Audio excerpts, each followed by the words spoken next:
Imam Shafi'i, Imam Malik, they said he made wudu out of a sense of righteousness and worship towards Allah. He did it as a sunnah, renewing his wudu, cleaning his mouth. Hanafi ulama, Abu Hanifa as well, say no, his wudu was invalidated because he made the full wudu. They say, Hanafi ulama, if someone's making wudu and they should spit the water out of their mouth, if the water is red, blood red, has redness in it, the water's red, that means they haven't sufficiently cleaned their mouth enough to where they can continue with the rest of the wudu, so they have to continue rinsing their mouth. They cannot hold wudu. That's the first part of the ruling. The second part of the ruling is they're rinsing their mouth and now the water has a yellowish color. A yellowish reddish color, that wudu is sound. Because the blood is no longer running, it is now subsided. Alright, this is an example. Now, we want to explain a nos, because I gave another example. What's an example of a nos? Something that cannot be interpreted in the Hanafi school. You have different books in the madhab that state different things. When you want to know different but valid positions in any madhab, you go to what are called the books of riwayat. Those are where you can understand different positions. I'll give you an example for the Hanafi position. Some of us go out to Afghanistan and Kunar, minding our own business. We're in Jalalabad. And some sisters pray and their feet are revealed. And as they're praying, the back of the soles of their feet are showing as they're making salah. Hanafi ulama in Afghanistan would say your salah is batil, because the back of your feet, the bottoms of your feet have been shown and have to be fully covered with a long enough dress that keeps them covered in sujood. But you say, well, I don't have that position. Where have you gotten that from? And he shows you a book of riwayat. Maybe Al-Hidayah, maybe one of the other texts. That's a book of riwayat. Now there's a second type of books which are the foundational books of the madhab. Those are what all the other books depend on. An example of what other books depend on, you have the Kitab al-Quduri by Imam al-Quduri. You have the Dar al-Mukhtar, which is the just raw text of the Hanafi fiqh. Then finally you have the books that are in Nas. Nas are the books that are the final ruling in the madhab. That's the bottom line in the madhab. There's no extra opinions given. It's the bottom line in the madhab. And that's what most of us want to go towards. If we're interested in knowing the relations, we'll look at different books. But if we're studying that and we just want to know, okay, what is the bottom line for all of the madhab or most of it? What do I need to know? Then you need to go to a book called Radd al-Mukhtar by Imam Ibn Abidin. That gives the final rulings on everything. Final ruling on wudu, final rulings on this, final rulings on that. Most of the books that you find today will have the final ruling in them. But some of them will narrate more than 2 or 3 positions, which sometimes makes it difficult to understand. Well, I respect those 3 positions, that they're all valid in the school, but what's the bottom line? Right? So that text gives the bottom line. A nas cannot be interpreted any other way. It can't be taken in any other context. It cannot. I'll give you an example of a nas in the Hanafi school. A nas. A nas in the Hanafi school would be the following. It is not allowed in the Hanafi school for someone to go and wipe over modern, cotton, or dress socks. It's not allowed to do that. Because those socks don't meet the conditions necessary to be wiped over. Because when people say, well, because the Hanbali school is the only one that says you can do it. And the Hanafis say, well, the only time wiping over footgear is mentioned in the texts is to do with the khuf. And we know the word khuf in Arabic is linguistically referring to something that can only be the khuf as we know it, meaning the leather skinned socks that we wear. So obviously you cannot take that. So the nas in the Hanafi school is that you cannot wipe over those. That is a decisive opinion. There's no zahir in the school about this. You won't find many different opinions, even if you go to Al-Hidayah, other texts, you won't find those because it is uniform. There may be a rare opinion, but the uniform opinion, the nas, is that. And that's what I'm saying in regards to Revelation. This is a nas. Revelation has a nas, a text, that it cannot be interpreted any other way. And I gave the passage, Surah Isra, ayah 33, do not take a life that Allah has forbidden except with a right due to it. There's no way to interpret that ayah outside of its context.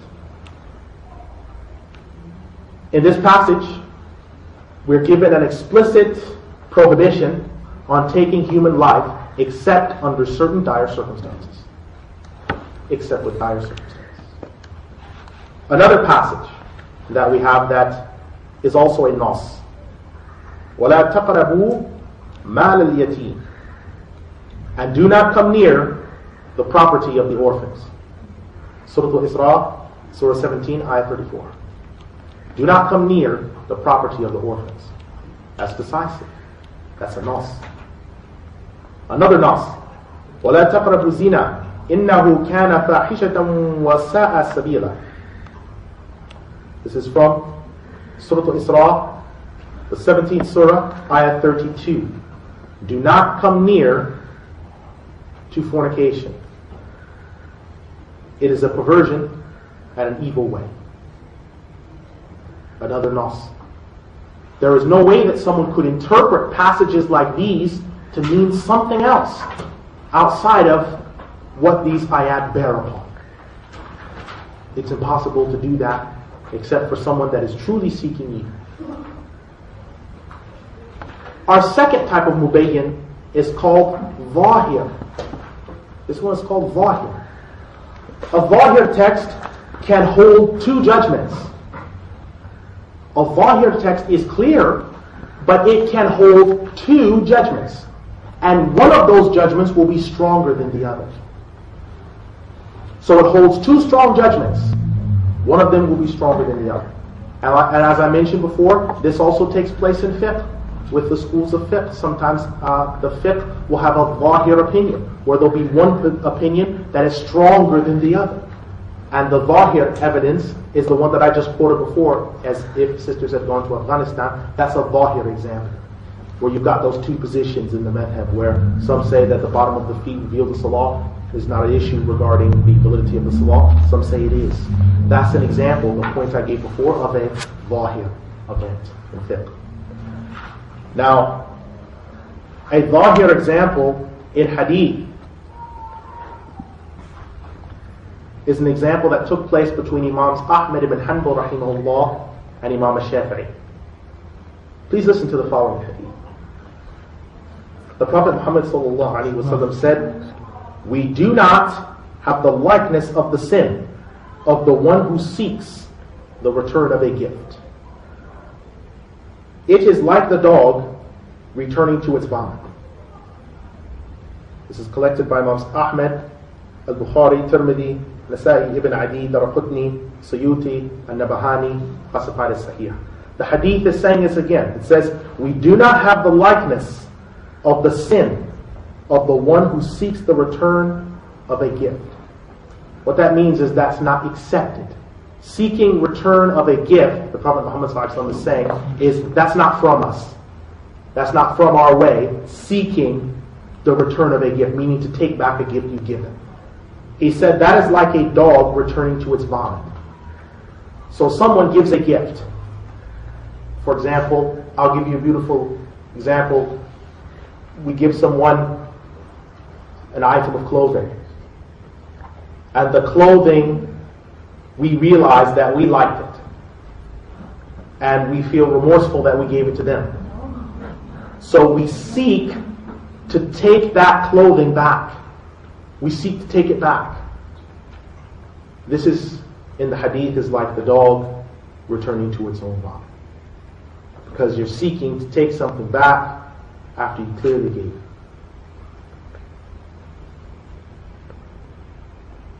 In our own society, in the United States, even in as secular culture as that, giving something and trying to take it back is looked down on even there.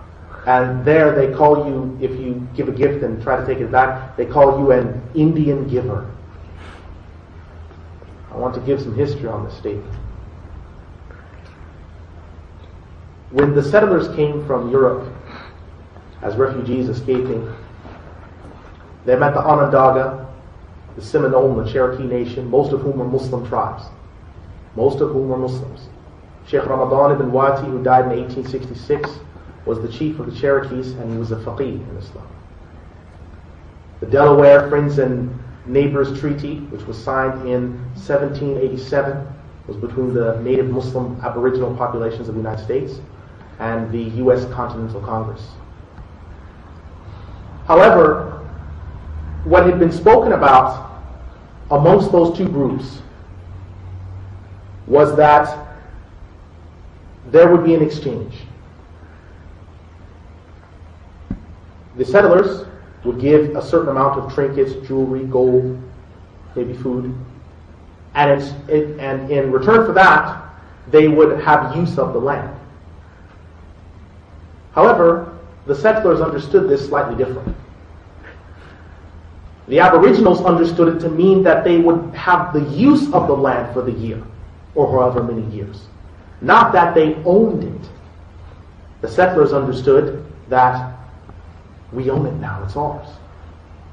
Private property. So the following year, when the natives came to fish after the expiry of that particular treaty that they had understood in that way, they were shot and killed. And they didn't understand why. And they said that this is our land now. The Aboriginals said, no, it's not. They said, you sold it to us. The Aboriginals said, no, we didn't. How can we sell something that doesn't belong to us? How can we sell something that's not ours in the first place?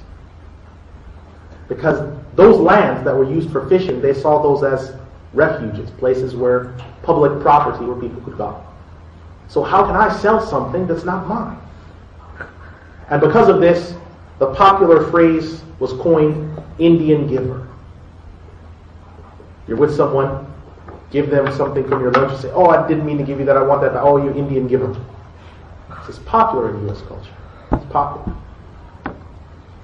But this is not what we're talking about. What we're talking about is the literal attempt to take back something that was given. There was a difference of opinion between Imam Shafi'i and Imam Ahmad ibn Hanbal rahimahumullah about the understanding of this hadith. Is it haram to take back a gift that you have given? Or is it merely not sunnah? Because the import of the hadith is very strong. But is it haram, or is it something that is just bad etiquette, bad adab? I'd like to know, how does this class fall in regards to that? By a show of hands, I'd like to know who believes it's haram to take a gift back that you've given. You've given someone a gift and you say, oh, I shouldn't have given that. That's a beautiful coat. It looks so nice on him. I want it back. Who thinks that this would be haram to try to take that gift back? Anyone? 1, 2, 3 maybe? 4, maybe 4? Who thinks it is merely bad etiquette? It's not sunnah to do that, by a show of hands. Who thinks it's just not sunnah? Alright, it looks like there's more hands than that, than the actual other one. So it looks like those that believe it's not sunnah have triumphed over those that believe it's haram. I'll kind of give some background in the situation. Imam Ahmed went to meet with Imam Shafi'i, and they related this hadith and they were talking. And Imam Shafi'i said, well, clearly here it is that it's impermissible. Imam Ahmed said to Imam Shafi'i. Imam Shafi'i said, how can that be? Look at the hadith.